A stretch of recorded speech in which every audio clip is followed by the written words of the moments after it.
ప్రార్థన. మహాపరిశుద్ధుడు తండ్రి, ఈ పునరుద్ధాన దినాన నీ పిల్లలమైన మమ్మల్ందరినీ కృపతో జ్ఞాపకం చేసుకోండి ఆయన. నీ శక్తి కలిగిన బలమైన స్వరాన్ని వినున్నట్లుగా కృప దయచేసి నీ మహిమ గల రాకడ కొరకు ఒక పరిశుద్ధ జనాంగమును సిద్ధపరచునట్లుగా, ఒక గుంపు జనాంగమును సిద్ధపరచునట్లుగా కృప దయచేసి ఈ పునరుద్ధరణ దినాన నీ వాక్కును ఆత్మను పంపి నీ బిడ్డలమైన అందరినీ పరిశుద్ధపరచండి, నీతిమంతులుగా చేయండి నాయనా. నీ వాక్యము వెల్లడగినప్పుడు వెలుగు కలుగుతుందని లేఖనాలు సెలవిచ్చాయి. పరిశుద్ధుడైన తండ్రి, నీ వాక్యపు వెలుగులో నుంచి నీ బిడ్డలమైన మమ్మల్ని అందరినీ దర్శించి మాట్లాడండి.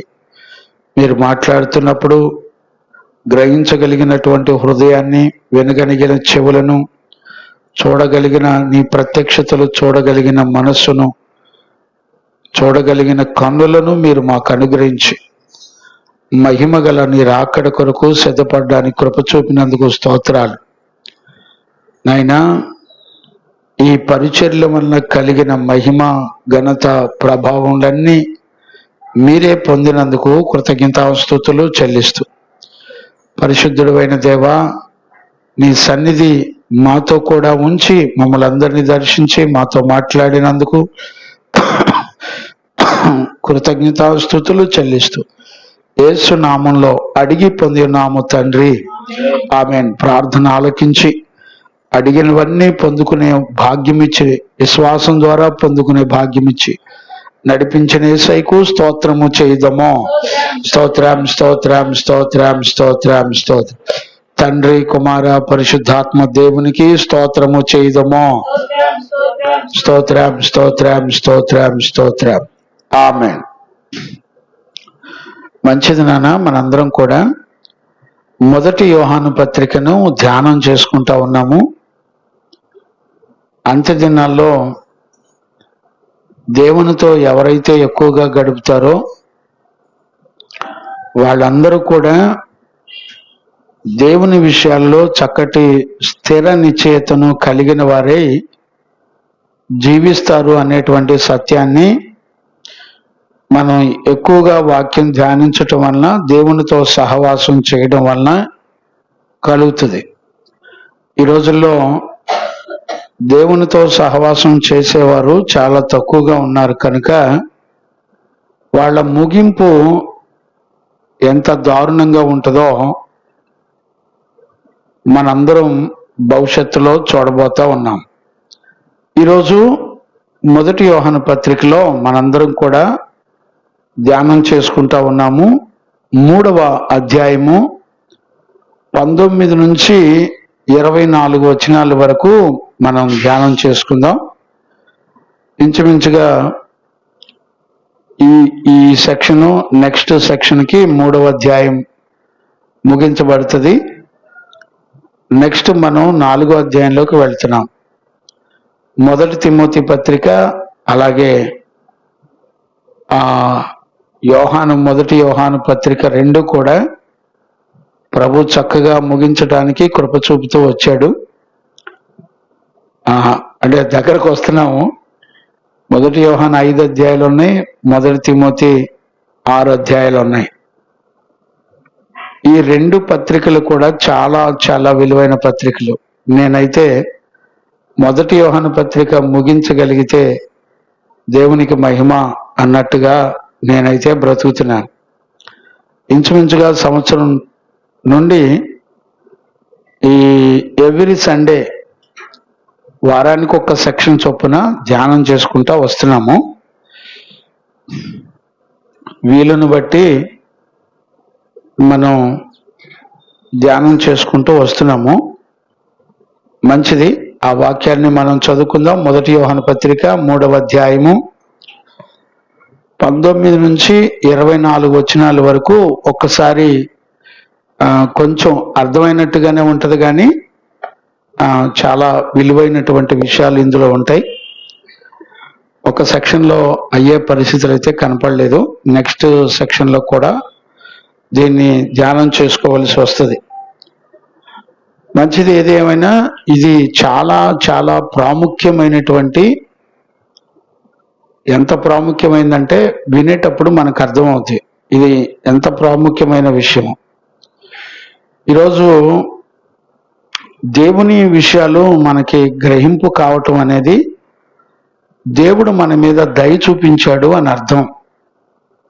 ప్రపంచంలో ఎవరు మాట్లాడినా మనకు అర్థమవుద్ది, కానీ దేవుడు మాట్లాడిన విషయాలు మనకు అర్థమైనప్పుడు, గ్రహింపు కలిగినప్పుడు అది మనకి ఎంతో భాగ్యం. అంటే దేవుడు మనకి సహాయం చేస్తున్నాడు అని అర్థం. ఈరోజు కూడా దేవుడు సహాయం చేయకపోతే ఇందులో ఏం జరుగుతుందో కూడా మనకు అర్థం కాదు. చాలా స్పష్టంగా ఈ ఈ వాక్యాలు చాలా చాలా స్పష్టమైనవి. ఇది మన జీవితం మొత్తానికి ఆధారమై ఉంది ఈ లేఖనాలు. కనుక చాలా జాగ్రత్తగా వీటిని మనం అర్థం చేసుకోవాలి. ఆ వాక్యాలు చదువుకుందాం. నాన్న చదవండి. ఇందువలన చూడనా, ఏంటో ఈ కర్మ. చూడనా, ఇందువలన మనము సత్య సంబంధులమని ఎరుగుదుము. ఇందువలన మనము సత్య సంబంధులమని ఎరుగుదుము. దేవుడు మన హృదయము కంటే అధికుడై, మన హృదయముల కంటే అధికుడై సమస్తమును ఎరిగి ఉన్నాడు గనుక, సమస్తమును ఎరిగి ఉన్నాడు కనుక మన హృదయము ఏ ఏ విషయములలో మన యందు దోషారోపణ చేయును ఆయా విషయములలో ఆయన ఎదుట మన హృదయములను సమ్మతిపరుచుకొందుము. ప్రియులారా, మన హృదయము, జాగ్రత్తగా అర్థం చేసుకోండి ప్రియులారా, మన హృదయము మన యందు దోషారోపణ చేయని ఎడల దేవుని ఎదుట ధైర్యము గలవారమగుదుము. మరియు మనము ఆయన ఆజ్ఞలను గైకొనుచు ఆయన దృష్టికి ఇష్టమైనవి చేయుచున్నాము గనుక మనము ఏమి అడిగినను అది ఆయన వలన మనకు దొరుకును. ఆయన ఆజ్ఞ ఏదనగా ఆయన కుమారుడైన యేసుక్రీస్తు నామమును నమ్ముకొని ఆయన మనకు ఆజ్ఞ ఇచ్చిన ప్రకారముగా ఒకరినొకడు ప్రేమించవలెనన్నది. ఆయన ఆజ్ఞలను గైకొనువాడు ఆయన యందు నిలిచియుండును. ఆయన వాని యందు నిలిచి ఉండును. ఆయన మన యందు నిలిచి ఉన్నాడని ఆయన మనకు అనుగ్రహించిన ఆత్మ మూలముగా తెలుసుకొనుచున్నాము. దేవునికి మహిమ కలుగునగాక. అంటే వాస్తవానికి చాలా కన్ఫ్యూజ్ గా, కొంచెం కంగారుగా ఉన్నట్టుగా అనిపిస్తుంది. కొంచెం నిదానంగా ధ్యానం చేసినప్పుడు దీని చాలా లోతైన విషయాలు తెలుస్తాయి. ఇందులో మనందరికీ రక్షణ విషయంలో స్థిర నిశ్చయత కలుగుతుంది ఈ విషయాలు మనకు అర్థమైనప్పుడు. దీనికంటే ముందుగా మనందరం ఈ 3వ అధ్యాయంలో 13 నుంచి 18 దాకా మనం లాస్ట్ సెక్షన్ ధ్యానం చేసుకుంటూ వచ్చాం.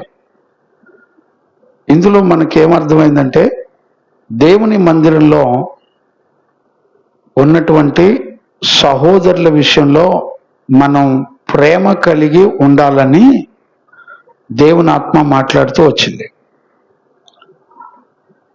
ఇక్కడ ఈ మాట నేను ఎందుకు జ్ఞాపకం చేశానంటే 19వ వచనం ప్రారంభంలో మనం చదువుకున్నప్పుడు, మళ్ళొకసారి చదువునానా. ఇందువలన మనము సత్య సంబంధులమని ఎరుగుదుము. ఇప్పుడు చూడండి, ఎందువలన సత్య సంబంధులమని ఎరుగుదుము. ఈ మాట మనకి ఖచ్చితంగా అర్థం కావాలి. ఇక్కడ 19వ వచనం ప్రారంభంలో సత్యమును గురించి, ఇందులోనే ప్రేమను గురించి, ఇందులోనే ఆజ్ఞలకు లోబడటను గురించి, మనస్సాక్షిని గురించి, పరిశుద్ధాత్మను గురించి, క్రీస్తుని గురించి, తండ్రిని గురించి ఇంతమంది ఇన్వాల్వ్ అయి ఉన్నారండి ఇందులో. మళ్ళా చెప్తున్నాను, గుర్తుపెట్టుకోండి.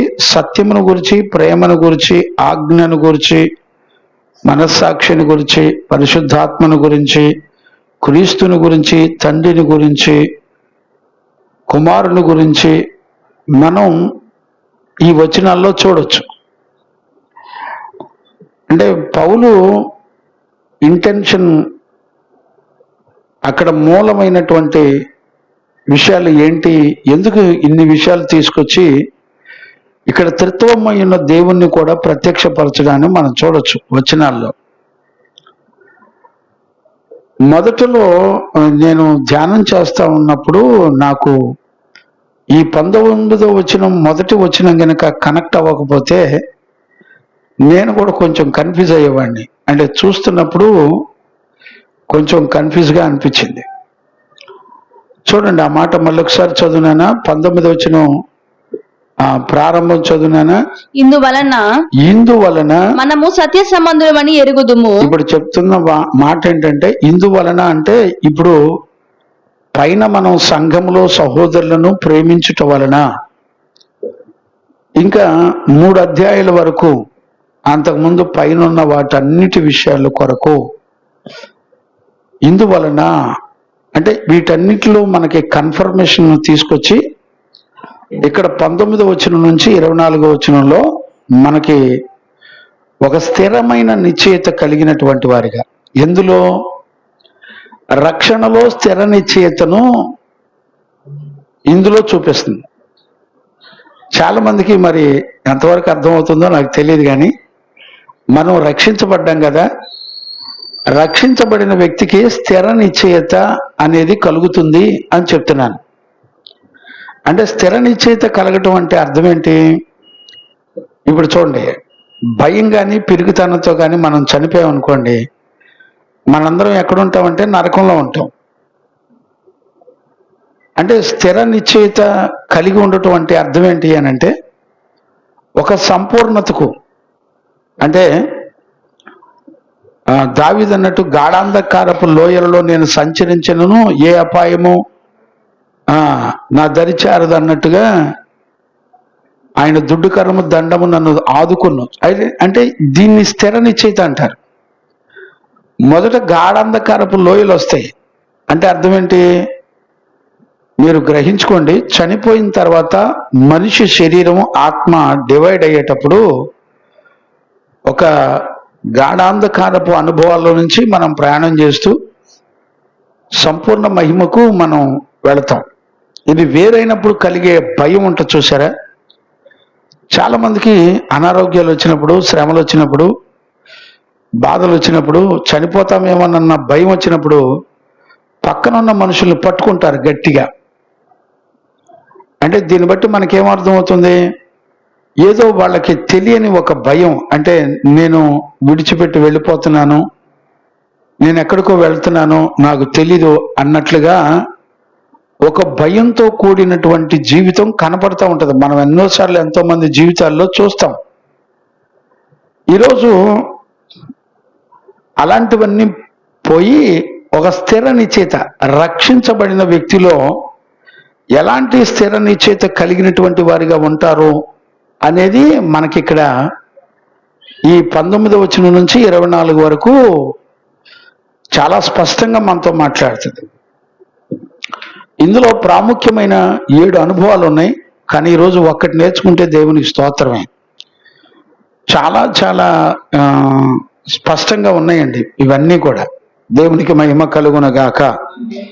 మీరు 19వ వచనాన్ని మళ్ళీ ఒకసారి చదువునానా.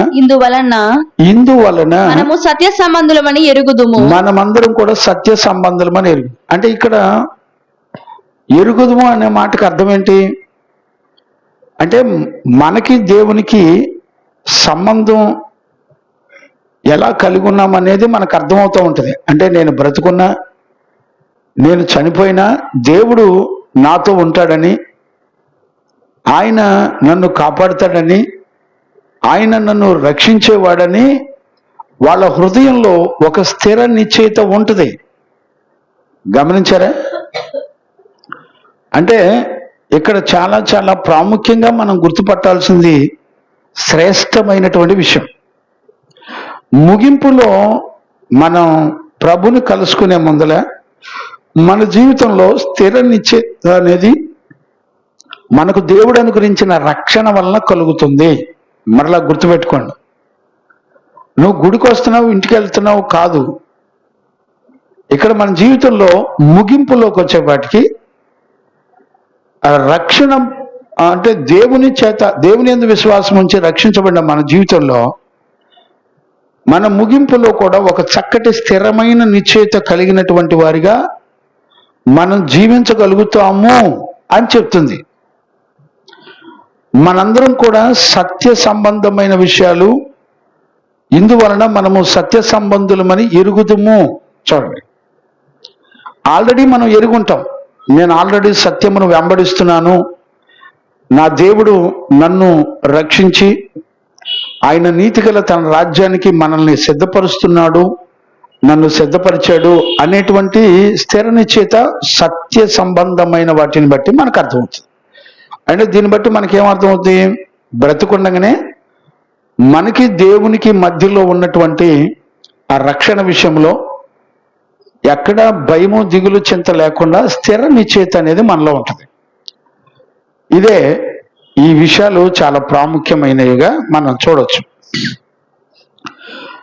ఎరుగుదుము అనే మాట విలువైంది, అంటే వీ నో వెరీ వెల్. ఇదే మాట చూడండి 24వ వచనంలో కూడా అదే మాట చెప్తాడు. ముగింపులో కూడా ఆ మాట చదువునానా? ఆయన ఆజ్ఞలు గైకొని వాడు ఆయన యందు నిలిచియుండును, ఆయన యందు నిలిచుండును, ఆయన వాని యందు నిలిచియుండును, ఆయన వాని యందు నిలిచియుండును, ఆయన మన యందు నిలిచి ఉన్నాడని. ఇప్పుడు చూడండి, ఆయన మన యందు నిలిచి ఉన్నాడని ఆయన మనకు అనుగ్రహించిన ఆత్మ మూలముగా తెలుసుకొనుచున్నాము. ఆత్మ మనకు అనుగ్రహించబడిన ఆత్మ ద్వారా మనకు తెలుస్తుంది. అంటే ఇక్కడ ఏం జరుగుతుంది? ఆయన యందు నిలిచి ఉన్నాము, మనకే భయం లేదని పరిశుద్ధాత్ముడు మనతో ఉండి మనకు ఒక స్థిర నిశ్చయతని కలుగు చేస్తాడు. ఒకటి, సత్యమును బట్టి స్థిర నిశ్చయత మనకి కలుగుతుంది. రెండవది, దేవుని ఆత్మను బట్టి స్థిర నిశ్చయత కలుగుతుంది. అంటే బ్రతికుండగానే మనం ఎరిగి ఉంటాం. సత్యమును బట్టి అంటే అర్థం ఏంటి? వాక్యానుసారంగా ఏ వ్యక్తి అయితే జీవిస్తాడు అంటే అతనికి దేవుని యొక్క వాక్యం స్పష్టంగా ఖచ్చితంగా తెలిసి ఉండాలి. అంటే దేవుని జ్ఞానం ఎంత తెలిస్తే అంత వాళ్ళకి స్థిర నిశ్చయిత ఉంటుంది. అంటే వాళ్ళు చెల్లించరు. అంతేకాకుండా ఎరిగి ఉందమో, బతికుండగానే వాళ్ళు ఎరుగుంటారు. ఎరుగున్న తర్వాత ఆ దేవుని వాక్యం ఏం చెప్తుంది? ఈ సంగతులన్నీ ఆత్మ మూలంగా మనం దేవుడు మన యందు నిలుచున్నాడని ఆత్మ మూలంగా తెలుసుకుంటున్నాము అంటున్నారు. అంటే ఆయన ఎరిగి ఉండటం వలన మనకు దేవుడు ఒక పరిశుద్ధాత్మను మనకి ఇస్తాడు. ఆ ఆత్మ నిశ్చయిత వలన మనం ఎక్కడా కూడా ఏ విషయంలో కూడా మనం చెల్లించినటువంటి ఒక స్థిర నిశ్చయిత కలిగినటువంటి వారిగా ఉంటామని మనకు అర్థమవుతుంది. అంతేకాకుండా ఈ సత్యవాక్యము మనకి అర్థమయ్యే కొలది మనము దేవుని ఆత్మ ద్వారా, సత్యము ద్వారా భద్రపరచబడి కాపాడుతున్నామనే సంగతి మనకు అర్థమవుద్ది. ఇప్పుడు చూడండి, అలాంటి హృదయం మనలో ఉంటే ఏ రోగాలు వచ్చినా, సమస్యలు వచ్చినా నిన్ను కాపాడువాడు కొనుకొడు నిద్రపోడు అనే సంగతి మనకి ఖచ్చితంగా రుజువు చేయబడుతుంది. ఈ నిశ్చయిత ఎంత స్పష్టతను మనకి గుర్తు చేస్తుందంటే, బ్రతికున్నప్పుడు మనం రక్షించబడినటువంటి విషయాల్లో దేవుని చేత భద్రపరచబడి కాపాడబడుతున్నామనే సంగతి స్పష్టంగా దేవుని యొక్క వాక్యం చదువుతుంటే మనకు అర్థమవుతుంది. దేవునికి మహిమ కలుగునుగాక. ఇక్కడే 21వ వచనంలో కూడా ఒకసారి చదువునానా? ప్రియులారా, మన హృదయము మన యందు దోషారోపణ చేయని ఎడల దేవుని ఎదుట ధైర్యము గలవారమగుదుము. ఇప్పుడు చూడండి, మన యందు హృదయం దోషారోపణ చేయకుండా ఎవరి ఎదుట మనం ఉంటామంట? దేవుని ఎదుట ధైర్యంగా ఉంటామని చెప్తుంది. అంటే ఆయన కలుసుకునేటప్పుడు మనందరం ఎలా ఉంటామంటే చాలా చక్కటి ధైర్యంతో మనం చక్కగా ఉంటాం. ఇప్పుడు మన హృదయానికి దోషారోపణ తెలియచేస్తే పరిస్థితి ఉంటే ఏంటి పరిస్థితి అంటే, నీకు స్థిర నిశ్చయిత ఎక్కడి నుంచి వస్తుందంటే, దేవుడు నీకు ఇచ్చిన రక్షణ విషయంలో సత్యమందు అని రాయబడింది. అంటే అర్థం ఏంటి? వాక్యానుసారమైనటువంటి జీవితం. ఇప్పుడు దేవుని వాక్యం ఇలా చెప్తుందని చెబితే ఆయన ఏంటి ఇట్లా గద్దిస్తాడు అనేవాళ్ళు ఎక్కువ. వాక్యం అటు చెప్తుంది కాబట్టి ఆయన గద్దిస్తున్నాడు అనే సంగతి అర్థం కాదు.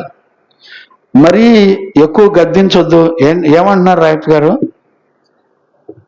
మరి అంత ఇదిగానా అంటే, వాక్యమునకు భిన్నంగా బ్రతుకుతున్నాం అనే భయం లేదు, దుఃఖం లేదు, బాధ లేదు. మరి దేవుని వాక్యానికి భిన్నంగా బ్రతికినప్పుడు నువ్వు చస్తే ఎక్కడుంటావు? నువ్వు పోయి పాతాళంలోనేగా. నీ గురించి నేను బాధపడొద్దా?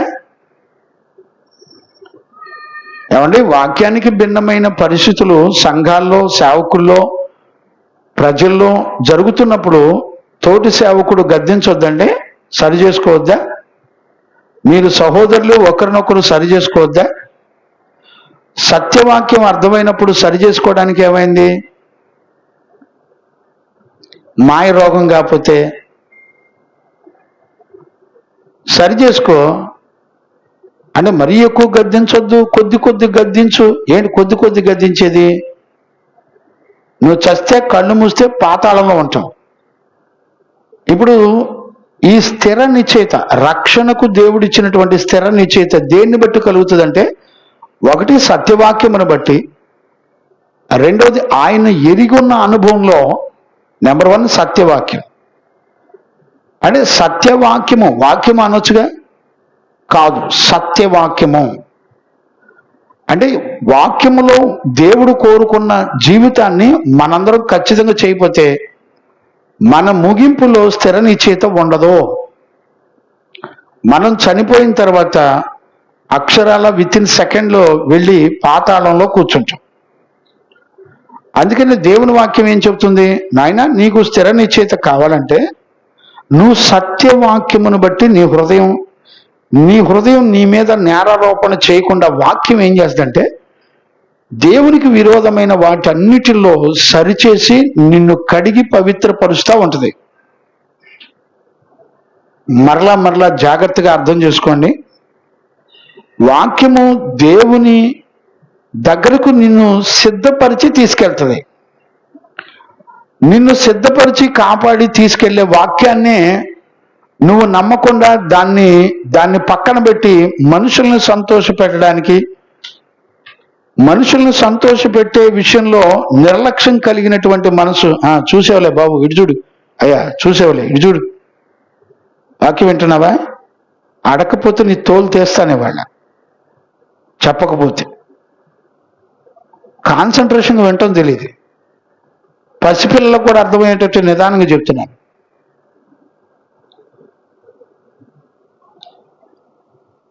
చూడండి, నీ హృదయం నేరారోపణ చేయకుండా నీ అంతరంగాన్ని, బహిరంగాన్ని వాక్యము నిన్ను కడిగి పవిత్రపరిచి నిన్ను దేవుని ఎదుట నిలబెట్టడానికి ఒక ధైర్యాన్ని ఇచ్చిద్దని వాక్యం చెప్తుంది. ఇప్పుడు ధైర్యం కోల్పోతే చాలు కదా. నువ్వెంత ఇంటర్నేషనల్ భక్తి చేసినా చివరికి నువ్వు ధైర్యాన్ని కోల్పోతే చాలు కదా. ఇంకేంటి నువ్వు చేసే భక్తి? నీ భక్తి నువ్వు బతికుండగానే నీకు ఒక ధైర్యాన్ని ఇవ్వాలి. ఇప్పుడు యోహాను చెప్పేటువంటి విషయాలు అదే. మనందరం సంఘంలో సహోదరులను ప్రేమించాం, మంచిదే.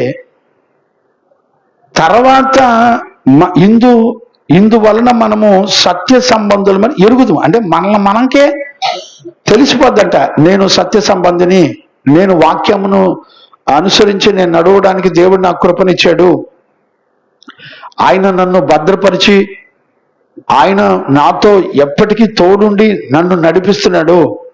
నేను రక్షించబడినది మొదలుకొని నేను చనిపోయి నేను ప్రభువుని కలుసుకునే వరకు ఆయన నాతో ఉండి నాకు ధైర్యమునిచ్చి నా ఆత్మను రక్షించి ఆయనతో కూడా యుగయుగాలు దేవుని యొక్క రాజ్యంలో నన్ను ఉంచుతాడు అనేటువంటి స్థిరమైనటువంటి నిశ్చయత కలిగి జీవించాలి అని చెప్తున్నాడు. ఈ స్థిర నిశ్చయత నువ్వు బతికొండగానే నీకు తెలిసిపోద్దట. ఎంతమందిలో ఉంటుంది ఈ మనస్సాక్షి? ఎంతమందికి ఉంటుంది ఈ ధైర్యం? లేఖనాలు చదువుతున్నప్పుడు మనందరికీ ఈ విషయాలన్నీ గ్రహింపు కావాలి. అంటే సత్యవాక్యము ఆత్మ మూలముగా మనం ఆయనతో ఉన్నామని నువ్వు తెలుసుకోగలుగుతావు. అసలు పరిశుద్ధాత్మని నమ్మని సంఘాలు చాలా ఉన్నాయి ఈ రోజుల్లో. దేవుని ఆత్మ నీకు స్థిర నిశ్చయితను కలగజేస్తుంది. ఎందుకంటే వాక్యం అంతా కూడా తెలిసిన వాళ్ళు ఎవరు అంటే పరిశుద్ధాత్ముడే. సకల ప్రజలందరికీ కూడా దేవుని యొక్క వాక్యం అర్థమయ్యే విధంగా బోధించేది ఎవరంటే, గ్రహింపునిచ్చేది ఎవరంటే పరిశుద్ధాత్ముడే. నేనేమని అడుగుతున్నానంటే, పరిశుద్ధాత్మ చేత నువ్వు నడిపించబడుతున్నావో లేదో, ఎంతవరకు నీకు స్థిర నిశ్చయిత లేకపోతే రేపు నీ ముగింపులో ఏ స్థితిలో నువ్వు ఉండి నడిపించబడతావో నీకు తెలీదు. ఎక్కడ నువ్వు ధైర్యాన్ని కోల్పోతే చాలు, నువ్వేమి పెద్ద పెద్ద పాపాలు ఏం చేయాల్సిన అవసరం ఏం లేదు.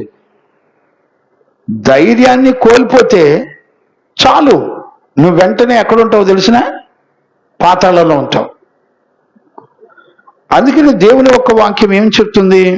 ఇప్పుడు ఈ యోహాను మొదటి పత్రిక అంతా కూడా ఒక చక్కటి ఉద్దేశంతో రాశాడు. మీరు చూడగలిగితే, నేను గత కాలంలో చెప్పాను, మరలా జ్ఞాపకం చేస్తాను. చూడండి, ఈ మొదటి యోహాను పత్రికలోనే 5వ అధ్యాయం 13వ వచనం చదవండి నాన్న. దేవుని కుమారుని నామమందు, ఇప్పుడు చూడండి 5వ అధ్యాయం 13వ వచనం మనం చదువుకుంటున్నాము. మొదటి యోహాను పత్రిక, దేవుని కుమారుని నామమందు విశ్వాసముంచు మీరు. విశ్వాసముంచు మీరు. మీరు అంటే సంఘము. దేవుని కుమారుని నామం అంటే ఆయన నామం పరిశుద్ధమైనది. పరిశుద్ధతను ప్రేమించిన వారి సంగతులు చెప్తున్నాడు. ఏమని చెప్తున్నాడు? నిత్య జీవము గలవారని తెలుసుకొనున్నట్లు మీరు విశ్వాసముంచు మీరు నిత్య జీవము కలవారు అని తెలుసుకొనున్నట్లు నేను ఈ సంగతులను మీకు వ్రాయిచున్నాను. అంటే ఈ మొదటి యోహాను పత్రిక అంతా కూడా యోహాను దేనికి రాస్తున్నాడు? మీరందరూ బ్రతికొండగానే మీరెవరో తెలుసా? నిత్య జీవానికి సంబంధించినటువంటి వారని మీరు తెలుసుకొనవలనని నేను ఈ పత్రిక రాస్తున్నాను అని రాశాడు. అంటే ఈ మొదటి యోహాను పత్రిక 5 అధ్యాయాలు చదివితే మనకేం తెలియాలి? మనందరం కూడా బ్రతికొండగానే నిత్య జీవం కలిగినటువంటి దేవుని పిల్లలము. లేకపోతే మనకు దేవుడు అనిపించిన రక్షణ ద్వారా ఆయన ఎదుట మనం ధైర్యంగా నిలబడేటువంటి కృప మనం కలిగి ఉన్నాము. అంటే మనం బ్రతికొండగానే నిత్య జీవానికి వారసులమైన దేవుని పిల్లలము అనే కన్ఫర్మేషన్ ఖచ్చితంగా చెప్తుంది. ఎంతవరకు అర్థమైంది అంటారు? నేను అడుగుతున్నాను, ఈ రోజున మనకి ఈ స్థిర నిశ్చయిత ఉందండి. ఏ క్షణంలో చనిపోయినా, ఏ క్షణంలో, ఏ రోజు, ఏ క్షణంలో చనిపోయినా, ఏ నిమిషంలో చనిపోయినా నాకు స్థిర నిశ్చయిత కలిగిన వారిగా మేము బ్రతకగలమని ఈ స్థిర నిశ్చయిత మనకుందండి. గుర్తుపట్టగలుగుతారా? ఏమో, దేవునికే తెలియాలి, యేసయ్యకే తెలియాలి. మనకి 23 చదువునానా? 23 వచనం కూడా ఒకసారి రిమైండ్ చేయనా? ఆయన ఆజ్ఞ ఏదనగా, ఆయన కుమారుడైన యేసుక్రీస్తు నామమును నమ్ముకొని. ఇప్పుడు చూడండి, దేవుని ఎదుట ధైర్యము గలవారము అని చెప్పినప్పుడు దేవుడు అంటే తండ్రి. ఇప్పుడు 23లో ఏమంటున్నాడు? యేసు క్రీస్తు. 24లో ఏమంటున్నాడు? ఆత్మ మూలముగా. చూసారా? తండ్రి, కుమారుడు, పరిశుద్ధ త్రిత్వం యొక్క సంపూర్ణతను చూపిస్తుంది. అంటే ఒక వ్యక్తి, దేవుని చేత రక్షించబడిన వ్యక్తికి స్థిర నిశ్చయత కలగజేసేది ఏంటో తెలిసిన? త్రిత్వమయ్యున్న దేవుడు. ఆ పేర్లన్నీ కూడా టైటిల్సే, కానీ ఒకే ఒక దేవుడు. మీరు గమనించారని నేను అనుకుంటున్నాను. దేవునికి మహిమ కలుగునుగా. ఇప్పుడు స్థిర నిశ్చయిత అంటే ఏంటి? నేను పాత నిబంధనలో కొంతమందిని, కొత్త నిబంధనలో కొంతమందిని మీకు చూపించడానికి ప్రయత్నం చేస్తాను. ఓల్డ్ టెస్టిమెంట్లోకి వెళ్ళినప్పుడు యోబు జీవితంలో మనం ఒక చక్కటి స్థిర నిశ్చయితను చూడొచ్చు. ఆ మాటను మనం చదువుకుందాం. చూడన్నానా? యోబు పుస్తకంలో 19వ అధ్యాయము 25 నుంచి 27 వరకు చదువుకోవచ్చు. అయితే ఇప్పుడు జాగ్రత్తగా అర్థం చేసుకోండి. దేవుని వాక్యం మాట్లాడుతున్నప్పుడు కొంచెం స్పష్టమైన గ్రహింపుతో వినాలి. చంచలమైన మనసుతో ఏదో ఒకటి ఆలోచిస్తూ కూర్చొని వినమాకండి. చాలా స్పష్టంగా గ్రహింపుతో కూడా వాక్యం మీద మనసు పెట్టి చూడడం నేర్చుకోవాలి. చదువునానా? అయితే ఇప్పుడు చూడండి, యోబు పుస్తకం 19:25లో మనం ఏం చూడగలుగుతున్నామంటే, అయితే నా విమోచకుడు సజీవుడనియు. ఇప్పుడు చూడండి, యోబు మనస్సాక్షి కాలంలో ఏమంటున్నాడంటే, నాకొక విమోచకుడు ఉన్నాడు, ఆయన ఎవరో తెలిసిన సజీవుడు, అంటే మరణం లేనివాడు. చూడండి, ఆయనకున్న కన్ఫర్మేషన్ చూసారా ఎట్లా ఉందో? బతికి భూమండలం మీద ఉండగానే యోబు ఎలాంటి నిర్ణయం కలిగి ఉన్నాడు చూడండి. కంటిన్యూ చేయనా? తరువాత ఆయన భూమి మీద నిలుచుననియు నేను ఎరుగుదును. ఆయనంట భూమి మీదకి వస్తాడని, ఆయన నిలిచుంటాడని, భూమి మీద ఆయన సంచారం చేస్తాడని నాకు తెలుసు. ఇలాగు నా చర్మము చీకిపోయిన తరువాత, ఇప్పుడు చూడండి, నా చర్మం మొత్తం చీకిపోయిన తర్వాత శరీరముతో నేను దేవుని చూస్తాను. నా మట్టుకు నేనే చూస్తాను. మరి ఎవరునూ కాదు. నేనే కన్నులారా ఆయనను చూచెదను. ఇప్పుడు చూడండి, నేనే కన్నులారా ఆయనను చూచెదను. నాలో నా అంతరంద్రియములు కృషించిపోయినప్పటికీ జరిగిన దాని కారణము నాలోనే ఉన్నదనుకొని మీరు చాలే. ఇప్పుడు చూడండి, యోబులో ఉన్నటువంటి స్థిర నిశ్చయిత ఏంటి? బతికుండగానే ఆయనకున్నటువంటి స్థిరమైనటువంటి విశ్వాసం ఏంటి? రక్షణ విషయంలో స్థిర విశ్వాసం ఏంటి? నా విమోచకుడు సజీవుడు, నేను ఆయన్ని చూస్తాను. ఒకవేళ నా శరీరం ప్రాణాత్మలో చీకిపోయినా, ఏంటి రాయప్ గారు వింటున్నారా? మట్టిలో కలిసిపోయి చీకిపోయినా ఏముందంటే, నేను ఆయనను కనులారా ఏంటండి ఆయనకున్నటువంటి ఎంత స్థిరమైనటువంటి నిశ్చయిత కలిగినటువంటి వాడిగా ఉన్నాడు చూడండి. ఏమన్నా భయం ఉందా? ఇప్పుడు ఏం చూస్తున్నాడు? చనిపోవడాన్ని చూస్తున్నాడు, చర్మం చీకిపోవడం చూస్తున్నాడు, అన్ని గద్దించిపోవడం చూస్తున్నాడు. కానీ నేను కనులారా నా దేవుణ్ణి చూస్తానని ఎరిగి ఉంటున్నాడండి. బతికొండగానే ఎరిగి ఉంటున్నాడు. ఆయన అనుభవం చూడండి ఎంత స్పష్టమైందో.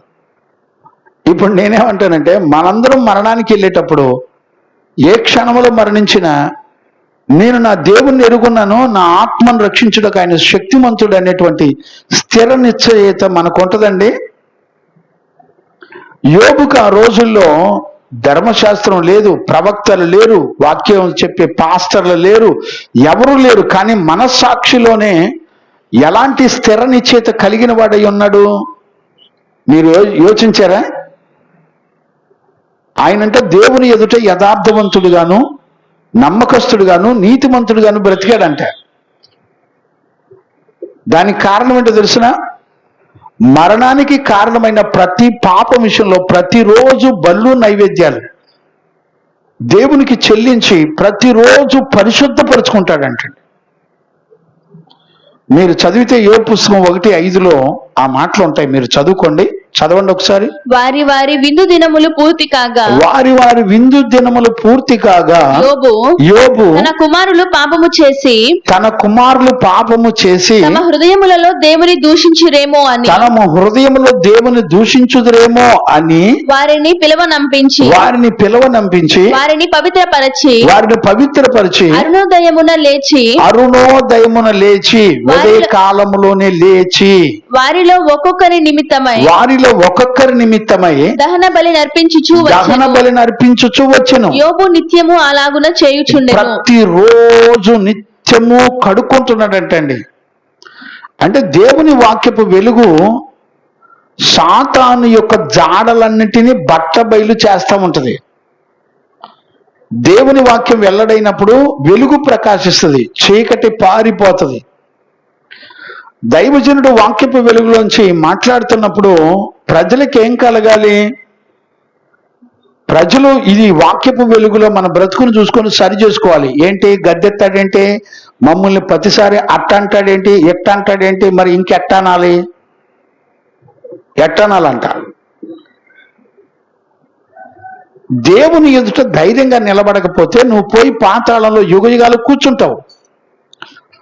మనస్సాక్షికి కాలంలో యోబుకి నా విమోచకుణ్ణి నేను బ్రతుకుండగానే నేను చూడగలుగుతాను, నా కన్నులారా నేను చూస్తాను, నా శరీరం చీకిపోయినా పూర్తిగా అన్ని విలువలు కోల్పోయినప్పటికీ నేను ఖచ్చితంగా లేపబడతాను, నా దేవుణ్ణి చూస్తాను, నేను ఆయనతో కూడా ఉంటాను అని చెప్తున్నాడు.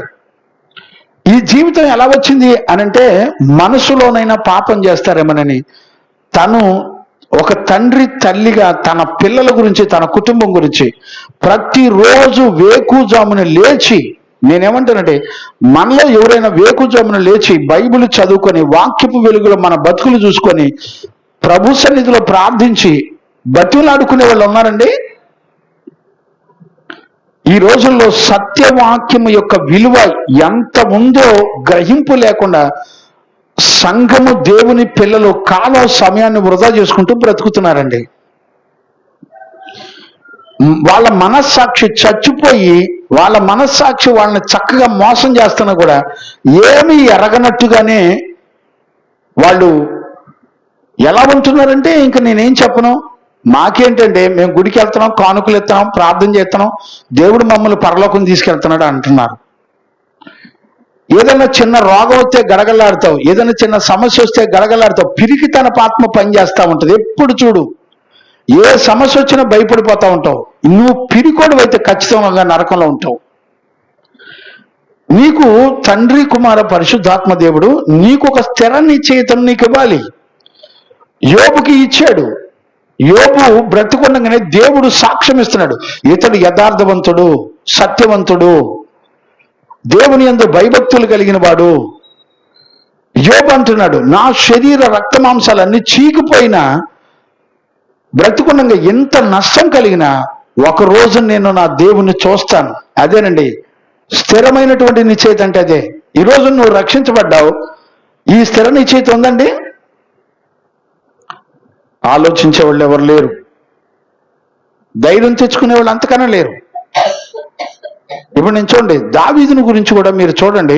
23వ కీర్తన చూడండి. నేను ఇందాక చెప్పాను కదా, 23వ కీర్తన చదువునానా?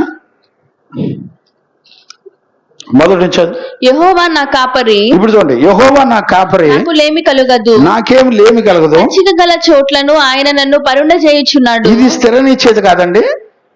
నన్ను పచ్చిక దొరికే చోట్ల నన్ను తీసుకెళ్లి ఆయన నన్ను పెంచుతాడు, పరుండ చేస్తాడు. శాంతికరమైన జలముల దగ్గర నన్ను నడిపిస్తున్నాడు. నా ప్రాణములకు ఆయన సేద తీరుస్తున్నాడు. ఇదంతా స్థిర నిశ్చయిత కాదండి. దావీదుకి ఎక్కడిది ఈ స్థిర నిశ్చయిత? దావీదు బాల్య దినం నుంచే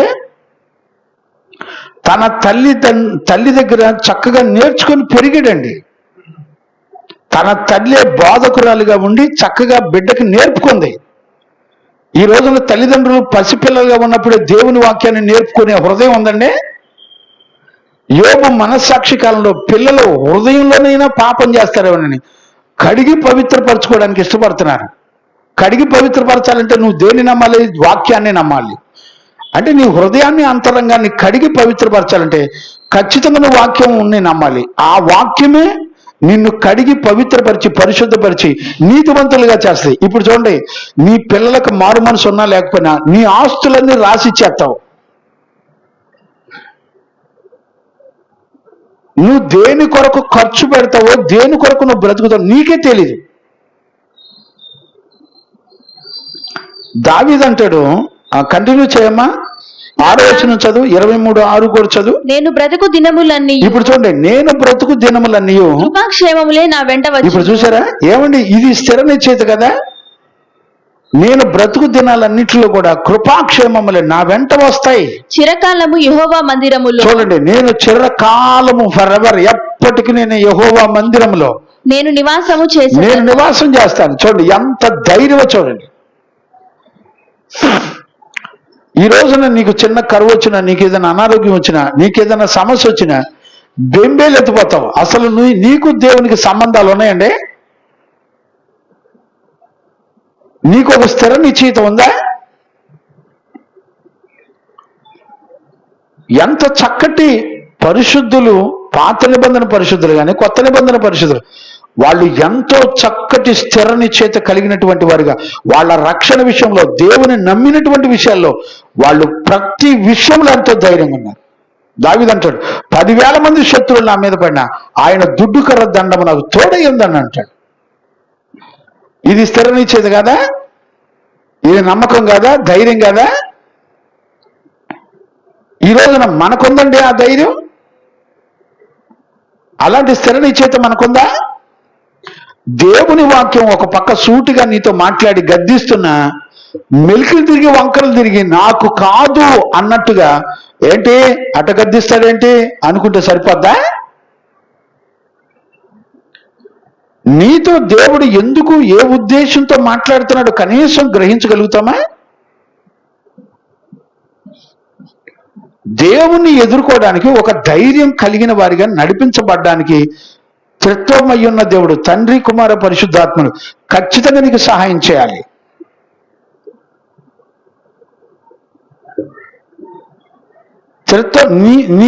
నీకు రక్షణ స్థిర నీ చేతిలో, నీకు కావలసింది త్రిత్వమై ఉన్న దేవుని ఆత్మ నీకు సహాయం చేయాలి.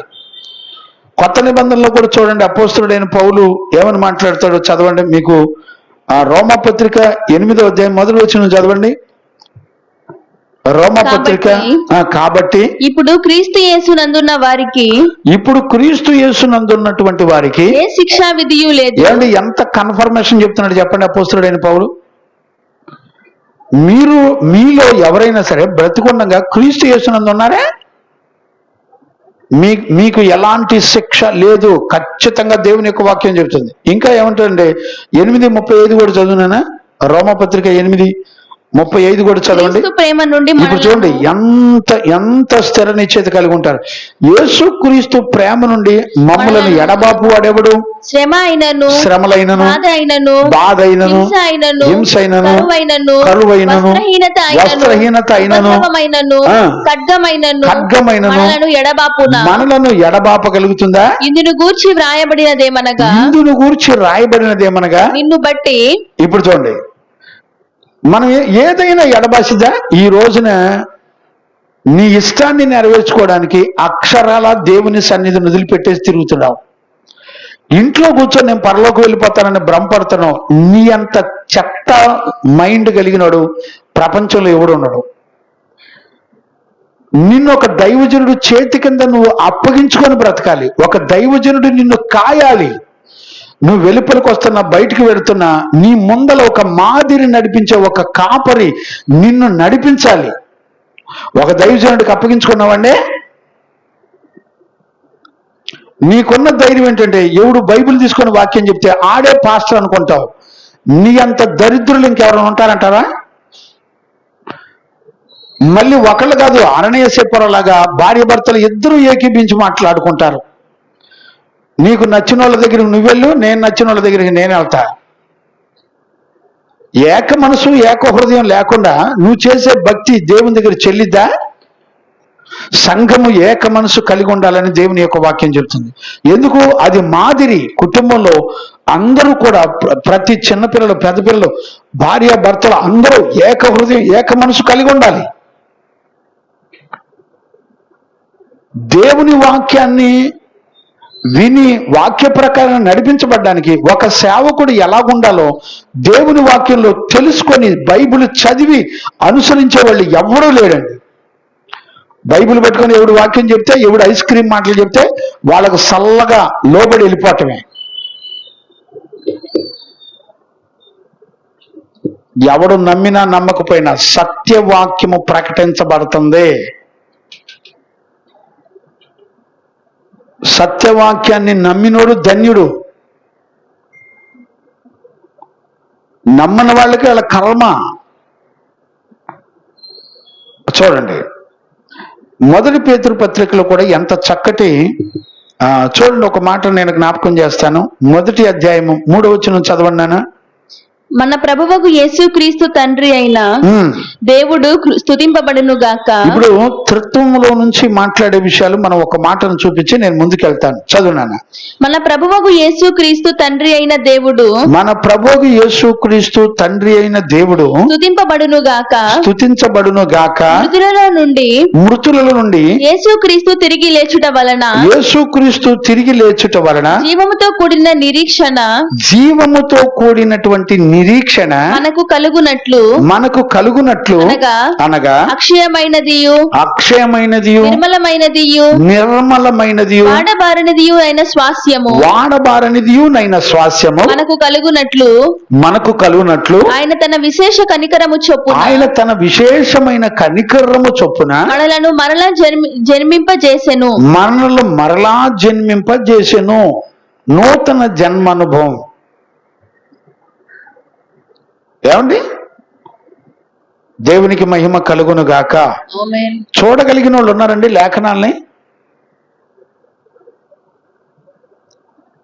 ఒక్కొక్క రెఫరెన్స్ ని చాలా జాగ్రత్తగా చదువుకోండి, మీకు ఎంత స్థిర నిశ్చయిత వస్తుందో. అంటే నువ్వు లేపబడ్డానికి స్థిర నిశ్చయితలో ఎవరెవరు పనిచేస్తున్నారో తెలిసిన?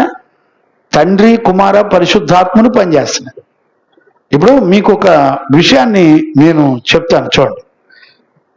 వాక్యం అంతా చెప్పిన తర్వాత ఆఖరిలో దైవజనుడు ఆశీర్వాదం ఇస్తాడు. తండ్రి అయిన దేవుని నుండి, మన ప్రభు అయిన యేసుక్రీస్తు నుండి, పరిశుద్ధాత్ముని యొక్క అన్యోన్య సహవాసము. ఇప్పుడు ఈ ఆశీర్వాదానికి అర్థం ఏంటి తెలుసండి? తెలుసా మీకు? పోనీ చదవండి. 2వ కొరింథీ పుస్తకంలో 13-14 చివరి వచనం చదువునానా. 2వ కొరింథీ పుస్తకం 13వ అధ్యాయం 14వ వచనం చదవండి. ప్రభువైన యేసుక్రీస్తు కృపయు దేవుని ప్రేమయు. ఇప్పుడు చూడండి, ప్రభువైన యేసుక్రీస్తు యొక్క నెంబర్ 1 కృపయు, దేవుని ప్రేమయు, దేవుని అంటే తండ్రి అయిన దేవుని యొక్క ప్రేమయు, పరిశుద్ధాత్మ సహవాసమును, పరిశుద్ధాత్మని యొక్క సహవాసమును మీకందరికీ తోడయుండును గాక. ఇప్పుడు చూడండి, మనందరికి తోడయుండి నడిపించేది ఏంటి? ఇప్పుడు చెప్పండి. ఈ ఆశీర్వాదానికి అర్థం ఏంటో తెలిసిన? నిన్ను నన్ను ఎప్పటికీ కాపాడేది ఈ త్రిత్వమయ్యున్న దేవుడు, తండ్రి, కుమారుడు, పరిశుద్ధాత్మ. ఈ త్రిత్వమైన దేవుడు మనకొక స్థిర నిశ్చయితని కలగజేస్తున్నాడు అని దైవజనుడు ఆశీర్వాదం ఇస్తాడు. తండ్రి ప్రేమ ద్వారా, కుమారుని యొక్క కృప ద్వారా, పరిశుద్ధాత్మని యొక్క సహవాసం ద్వారా మనందరం కాపాడబడతాము. మనందరూ రక్షణ యొక్క స్థిర నిశ్చయిత ఉంటది అని అర్థం. ఇప్పుడు ఈ ముగింపు యొక్క ఆశీర్వాదం ఎంత శ్రేష్టమైనటువంటి నీకు ఆధారంగా ఉంటుందో చూడండి. అంటే ఇప్పుడు దీన్ని బట్టి మనకేమర్థమవుతుంది? తండ్రి యొక్క ప్రేమ విషయంలోను, కుమారుడి ద్వారా మనకు అనుగ్రహించినటువంటి కృప విషయంలోను, పరిశుద్ధాత్మ ద్వారా మనకు అనుగ్రహించబడిన సహవాస విషయంలో మనము కాపాడబడి రక్షించబడేటువంటి రక్షణ స్థిర నిశ్చయిత మనం కలిగి ఉన్నాము అని చెప్తుంది. ఇదే ముగింపు యొక్క ఆశీర్వాదపు వచనం. ఇప్పుడు దీనికి సాక్షిగా ఎవరున్నారు? దైవజనుడు ఉన్నాడు. దైవజనుడు ముగింపు ఆశీర్వాదాన్ని దేనికి ఇస్తున్నాడు? ఇది దేని ద్వారా నీ ముందర జరిగిస్తున్నాడు దేవుడు? అసలు నువ్వు దైవజనుడే నమ్మవు, నువ్వు దేవుణ్ణే నమ్మవు, దేవుని వాక్యాన్ని నమ్మవు, దైవజనుడిని నమ్మవు. నీకెక్కడి నుంచి వస్తే కాపుదల? ఒక దైవజనుడి ద్వారా నీకు తండ్రిలో ఉన్న ప్రేమను, కుమారులో ఉన్న కృపను, పరిశుద్ధాత్మలో ఉన్నటువంటి సహవాసాన్ని తీసుకొచ్చి మిమ్మల్ని అందరినీ చేర్చి కట్టుతున్నప్పుడు మీరు దైవజనుడే నమ్మకపోతే మీకెక్కడిది స్థిర నిశ్చయిత? చనిపోతే ఎక్కడికి వెళ్తారు? ఏమోనండి, మరి ఎలా అర్థమవుతుందో నాకు తెలియట్లేదు. దేవునికి మహిమ కలుగునుగాక. ఆమేన్. Praise the Lord. హల్లెలూయా. హల్లెలూయా. హల్లెలూయా. చూడండి అన్న, నేను మరొకసారి మరొక మాట నేను జ్ఞాపకం చేస్తాను. చదవండి. 1 యోహాను పత్రికలో 1వ అధ్యాయం 3వ వచనం చదవండి అన్న. మాతో కూడా మీకును. ఇప్పుడు చూడండి, చాలా జాగ్రత్తగా అర్థం చేసుకోండి. 1 యోహాను పత్రిక 1వ అధ్యాయం 3వ వచనం. మాతో కూడా మీకును. మాతో కూడా అంటే మాతో అంటే అపోస్తులు ఏమని చెప్తున్నారు చూడండి. అపోస్తులు మాతో అంటే అపోస్తులతో, మీకును అంటే సంఘముతో సహవాసము కలుగునట్లుగా మేము చూచిన దానిని వినిన దానిని మీకును తెలియజేయుచున్నాము. ఇప్పుడు చూడండి, వినిన దానిని చూచిన దానిని మీకును తెలియజేయుచున్నాము. మన సహవాసం అయితే, ఇప్పుడు చూడండి, మన సహవాసం అయితే తండ్రితో కూడాను ఆయన కుమారుడైన యేసుక్రీస్తుతో కూడాను ఉన్నది. ఇప్పుడు చూసావా, తండ్రితోనూ కుమారునితోనూ మనకు కూడాను ఉన్నది. మన సంతోషము పరిపూర్ణమౌటకై, దేవునికి మహిమ కలుగునుగాక. మన సంతోషము పరిపూర్ణమగుటకై మేము ఈ సంగతులను వ్రాయుచున్నాము. నేను ఈ సంగతులన్నీ కూడా రాస్తున్నాను. ఇప్పుడు సంతోషం ఎక్కడుంది నీకు? తండ్రి ద్వారా, కుమారుని ద్వారా, పరిశుద్ధాత్మ ద్వారా నువ్వు కాపాడబడుతున్నావనే స్థిర నిశ్చయిత ఈరోజు నీకు కలిగి ఉంటే ఈ సంతోషం ఎంత గొప్పదంటే మనల్ని దేవుని ఎదుట తీసుకెళ్లి నిలబెట్టే వరకు కాపాడుతుంది. దేవునికి మహిమ కలుగునుగాక. Praise the Lord. ఇప్పుడు చూడండి, ఇక్కడే 1 యోహాను పత్రికలోనే 1వ అధ్యాయము 7వ వచనం కూడా చదువునానా. అయితే ఆయన వెలుగులోనున్న ప్రకారము, ఆయన వెలుగులోనున్నటువంటి ప్రకారముగా మనమును వెలుగులో నడిచిన ఎడల, మనము కూడా వెలుగులో నడిచిన ఎడల మనము అన్యోన్య సహవాసము గలవారమై ఉందుము. చూడండి, మనము అన్యోన్య సహవాసము కలవారమై ఉందుము. అప్పుడు ఆయన కుమారుడైన యేసుక్రీస్తు యొక్క రక్తము ప్రతి పాపము నుండి మనలను పవిత్రులను. ఇప్పుడు సహవాసంలో నువ్వు భద్రంగా ఉన్నావని తెలియకపోతే ఆయన రక్తం అసలు నిన్ను కడిగినట్టుగా కూడా నువ్వు గుర్తుపట్టలేవు.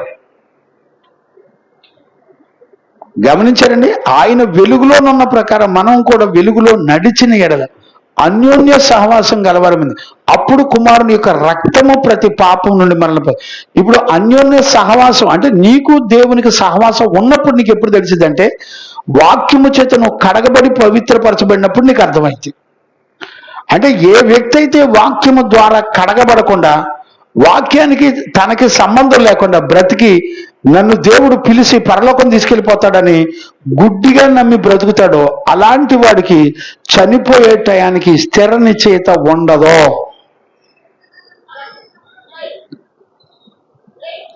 గుర్తుపడుతున్నారని నేను అనుకుంటున్నాను. దేవునికి మహిమ కలుగునుగాక. Praise the Lord.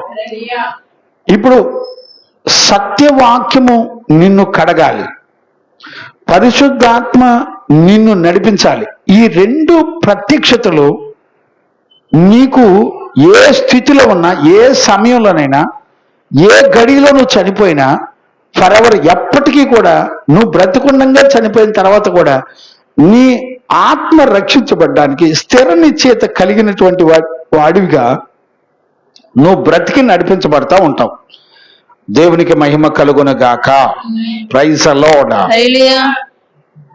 అందుకనే మనం ఈ విషయాలన్నీ కూడా చాలా చాలా జాగ్రత్తగా మనం చదువుకుంటూ వెళ్ళాలి.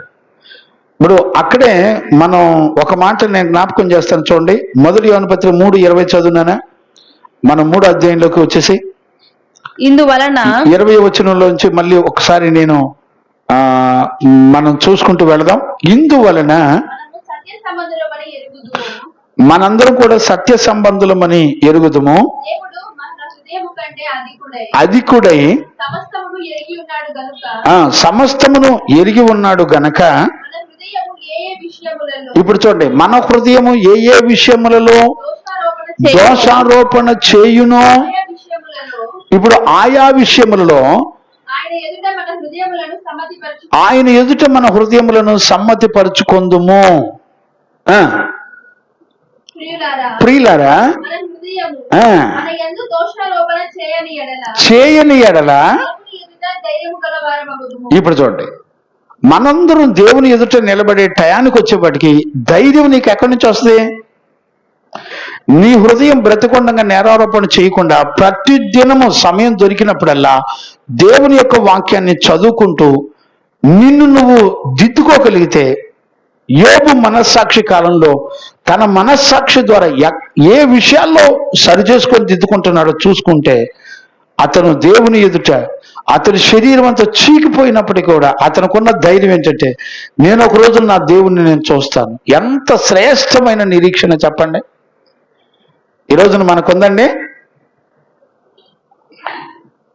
ఈ రోజున మన జీవితంలో ఎలాంటి అనుభవం ఉందండి?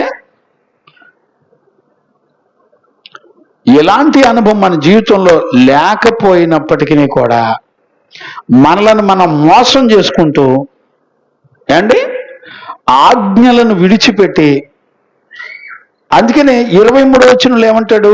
ఆయన ఆజ్ఞ ఏదనగా ఆయన కుమారుని యొక్క నామమును నమ్ముకొని ఆయన మనకిచ్చిన ఆజ్ఞ ప్రకారంగా ఒకరినొకడు ప్రేమించవలెను. 23వ వచనంలో ఆయన ఆజ్ఞ ఏది? నువ్వు ఒకరినొకరు ప్రేమించాలి. అంటే మనం ఇప్పుడు ఈ 3వ అధ్యాయంలో 11 నుంచి 18 వచనాల వరకు చూసి చదువుకున్నాం కదా. ఒకవేళ మన పొరుగు వారిని ప్రేమించకపోతే, సంఘములో ఉన్న సహోదరుని ప్రేమించకపోతే వాడు దుష్టుని యందు మరణములో నిలిచి ఉన్నాడని వాక్యం స్పష్టంగా చెబుతుంది. ఇప్పుడు నీకు సంఘ సహవాసం లేదు, మందిరం లేదు, దైవజనులు లేదు, సంఘంలో చేర్చబడ్డం లేదు. నువ్వు ఇంట్లో కూర్చొని దర్జాగా నేను పరలోకి వెళ్ళిపోతానని భ్రమపడుతున్నావు. నీకు సహోదరుని, సంఘంలో చేర్చబడిన సహోదరుని ప్రేమించే విషయంలో నువ్వు దుష్టుడు సంబంధివా, నువ్వు దేవుని బిడ్డవని నీకు ఎట్లా తెలిసింది? అసలు నువ్వు సంఘానికి వెళ్లకుండా ఇళ్లలో కూర్చొని వాక్యం విని పరలోకి వెళ్ళిపోతారని నువ్వు ఎలా అన్నావు? ఎలా గుర్తుపడుతున్నావు?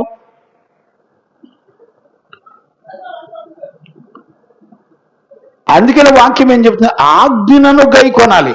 ఈ రోజున ఆజ్ఞను గైకొనకపోయినా ఇంట్లో కూర్చొని నేను పరలోకి వెళ్ళిపోతానని భ్రమపడే వాళ్ళు చాలా మంది ఉన్నారు. అందుకని ఈ 19వ వచనం నుంచి 24 వచనాల వరకులో 7 విషయాలు ఉన్నాయండి. అందులో ఒకటేంటో తెలిసిన, దేవుని ఆజ్ఞను గైకొనుట లేకపోతే ఆయన మాట వినుట అనేది ప్రాముఖ్యమైనటువంటి లక్షణం. దేవుని ఆజ్ఞను గైకొంటూ ఆయన మాట చొప్పున సంఘంలో సహోదరులను ప్రేమించగలిగినప్పుడు అలాంటి వాళ్ళకి వాళ్ళు ఆత్మ రక్షించబడి బ్రతుకుండగానే స్థిర నిశ్చయిత కలిగినటువంటి వారిగా బ్రతుకుతారని దేవుని యొక్క వాక్యం చెప్తుంది. దేవునికి మహిమ కలుగునుగాక. ఈ రోజున మనకి ఉన్నటువంటి స్థిర నిశ్చయిత ఎలా ఉంది? అబ్రహాముకు చూడండి, ఎలాంటి స్థిర నిశ్చయిత కలిగి ఉన్నాడు అబ్రహాం. అబ్రహామును కదిలిస్తే ఏమని ఉంటాడు అబ్రహాము? మృతులలో నుండి సైతము దేవుడు తన కుమారుని ఇస్సాకును తీసుకొని వస్తాడని నమ్మెను అని రాయబడదు. ఏంటి అతనుకున్నటువంటి విశ్వాసం? బతికుండగానే మృతులను కూడా సజీవులుగా లేపగలడు అని అబ్రహాము నమ్మాడంట. ఈ రోజున మనకుందండి ఆ నమ్మకం, మనకుందా ఆ స్థిర నిశ్చయిత మనకుందా? ఎందుకు ఉండట్లేదంటే మన హృదయం నేరారోపణ చేస్తుంది, మన హృదయం వాక్యానికి భిన్నంగా ప్రవర్తిస్తుంది, మన ప్రవర్తన వాక్యానికి భిన్నంగా ఉంది. మనం దేవుని వాక్యంతో సమాధాన పడతలేదు. దేవుడు కోరుకున్న జీవితాన్ని చేయడానికి స్థిర నిశ్చయిత కలిగిన వారికి లేవు. అందుకని మన హృదయం నేరారోపణ మోపుతుంది. అందుకని మన జీవితంలో ఎక్కువ % భయంతో బ్రతుకుతూ ఉంటాం. చాలా మంది ఏమనుకుంటున్నారంటే, నేను చనిపోయేటప్పుడు చాలా ధైర్యం తెచ్చుకుంటాను, నాకేం పర్లేదు, నేను చాలా సూపర్గా ఉంటాను అని అనుకుంటున్నారు.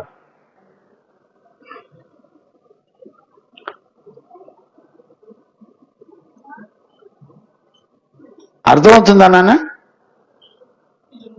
నాకేం పర్లేదులే, ధైర్యం తెచ్చుకుంటాను అని అనుకుంటున్నారు. ఉచితే ఆ రోజున నీకు ఆ సమాధానం రాదు. ఎందుకని? నీ మనస్సాక్షి నేరారోపణ మోపుతుంది. మీరు చదవండి హెబ్రీ పత్రిక 10వ అధ్యాయం 22వ వచనం చదవండి నాన్న. హెబ్రీ పత్రిక 10వ అధ్యాయం 22వ వచనం చదవండి నాన్న. మనస్సాక్షికి మనస్సాక్షికి కల్మషము తోచకుండునట్లు ఇప్పుడు చూడండి, కల్మషం తోచకుండా ఉండునట్లుగా రోక్షింపబడిన హృదయములు గలవారమును రోక్షింపబడిన హృదయములు కలిగినటువంటి వారు, నిర్మలమైన ఉదకముతో స్నానము నిర్మలమైన ఉదకముతో స్నానము చేసినటువంటి వారిగా శరీరములు గలవారమునై ఉండి విశ్వాస విషయములో సంపూర్ణ నిశ్చయత కలిగి, ఇదిగో చూసారా, విశ్వాస విషయంలో సంపూర్ణమైన నిశ్చయత కలిగి యథార్థమైన హృదయముతో మనము దేవుని సన్నిధానమునకు చేరుదము. ఇది మన అర్హత. దేవుని యొద్దకు చేరాలంటే మన అర్హత ఏంటో తెలిసిన, నీ మనస్సాక్షి కల్మషం తోచకుండా, అంటే పాపం తోచకుండా యేసు రక్తంలో కడగబడి పవిత్రపరచబడి పరిశుద్ధపరచబడి విశ్వాస విషయంలో ఆత్మ కలిగించేటువంటి స్థిర నిశ్చయత కలిగినటువంటి వారిగా మనం దేవుని సన్నిధానంలోకి చేరాలి. ఉందండి.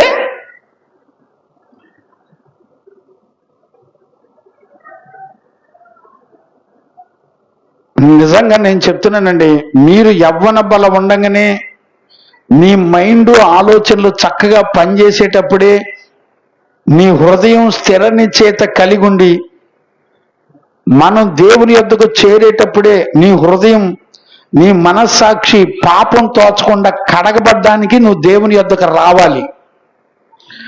ఆత్మ నీకు కలిగించే స్థిర నిశ్చయత కలిగినటువంటి వారిగా నువ్వు దేవుని యొద్దకు నడిపించబడి మందిరానికి రావాలి. ఇప్పుడు ఎవ్వరూ కూడా తమ మనస్సాక్షిని దేవుని వాక్యముతో సమాధానపరుచుకొని మనస్సాక్షిని కడుక్కునే దేవుని పిల్లలు ఎవరు లేరండి. మనస్సాక్షి పూర్తిగా పాడైపోయినా ఎంత ధైర్యం ఉంటారంటే వాళ్ళ ధైర్యాన్ని మనం ఏమీ అనలేమండి. మనస్సాక్షిని దేవుడు ఎందుకు ఉంచాడో కూడా తెలియదండి చాలా మంది జీవితంలో. మనస్సాక్షిని దేవుడు మన హృదయంలో ఎందుకు ఉంచాడు తెలిసిన, ఏ క్షణంలోనైనా నువ్వు బలహీనుడు కాకుండా ఉండడానికి, ఏ క్షణంలోనైనా నువ్వు తప్పిపోకుండా, నీ పాపంలో నువ్వు పట్టబడకుండా, ఏ క్షణంలోనైనా ప్రతి నిమిషం నీ మనస్సాక్షి నిన్ను గద్దిస్తూ నేరారోపణ చేయకుండా నిన్ను కాపాడి రక్షించడానికి మనస్సాక్షిని దేవుడు నీలో పెట్టాడు. ఈరోజు నీ మనస్సాక్షి పని చేయట్లేదంటే, వాక్యము గద్దిస్తున్నా నీ మనస్సాక్షి పని చేయట్లేదంటే అర్థం ఏంటి? నీ మనస్సాక్షి చచ్చిపోయింది. అంటే నువ్వు మందిరానికి ఎలా వస్తున్నావు? మనస్సాక్షిని కడుక్కోవడానికి రాట్లా. మనస్సాక్షికి కల్మషం తోచకుండా, పాపం తోచకుండా.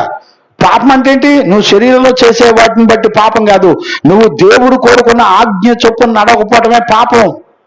నువ్వు పాపివి, యువర్ ఎ సిన్నర్. ఆయన రక్తంలో కడగబడి పవిత్రపరచబడకుండా నీ మనస్సాక్షి చచ్చిపోయిన పరిస్థితిలో ఉండటమే నువ్వు యువర్ ఎ సిన్నర్.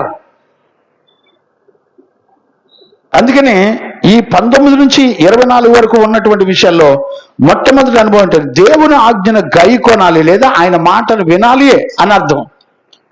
అలా విన్నటువంటి వాడికి స్థిర నిశ్చయత కలిగి ఉంటుంది. నీకు ఆత్మ నీ హృదయానికి స్థిర నిశ్చయతను ఇస్తుందండి.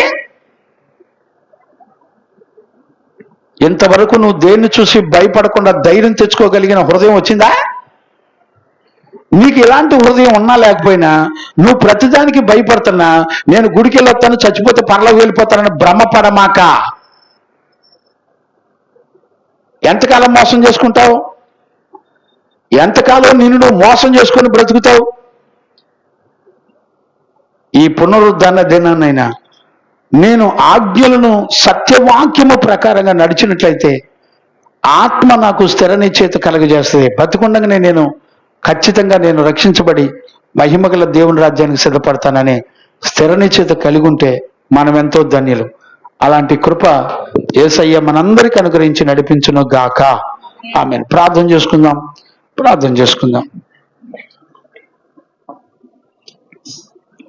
స్తోత్రం.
దేవుడు స్పష్టంగా మనతో మాట్లాడుతున్నారు. బిడ్డ, యోబు మనస్సాక్షి కాలంలోనే బ్రతుకుండగానే యోబు ఎలాగున్నాడో తెలిసిన, యోబు మనస్సాక్షి కాలంలో చక్కటి స్థిరనిశ్చిత కలిగినటువంటి వాడిగా, నేను నా దేవుని మరలా చూస్తున్నాను, నా శరీరం చీకిపోయినప్పటికీ కూడా నా జీవము గల దేవుని నేను మరలా చూస్తాను అని చెప్పి స్పష్టంగా యోబు మనస్సాక్షి కాలంలో మాట్లాడుతున్నాడు.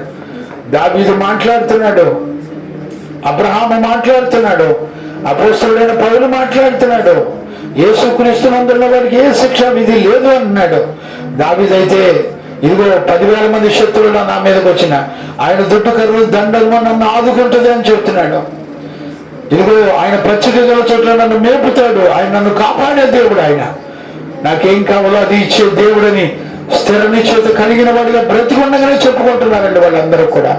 అపోస్తలుడైన పౌలు అంటున్నాడు, నా క్రీస్తు ప్రేమలో నన్ను ఎవరు ఎడబాపలేడు అని చెప్తున్నాడు. కరువులైనా, ఉపద్రవాలైనా, శ్రమలైనా, నిందలైనా ఏది కూడా నన్ను ఎడబాపలేదు. ఈ రోజున నీకు నాకు స్థిర నిశ్చయిత కావాలి బిడ్డ.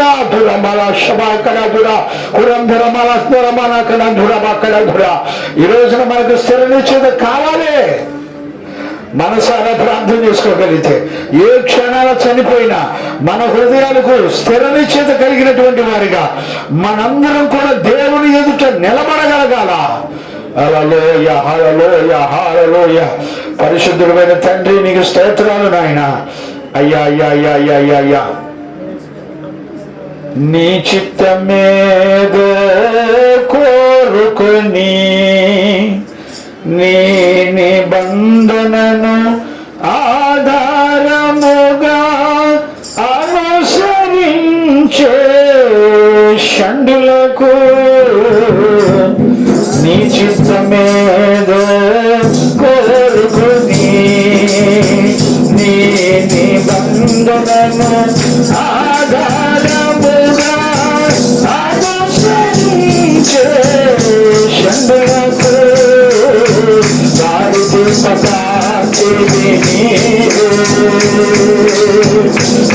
పరిపూర్ణత నీవే, దారి పటాంతివి నీవే, దారి పరిపూర్ణత నీవే.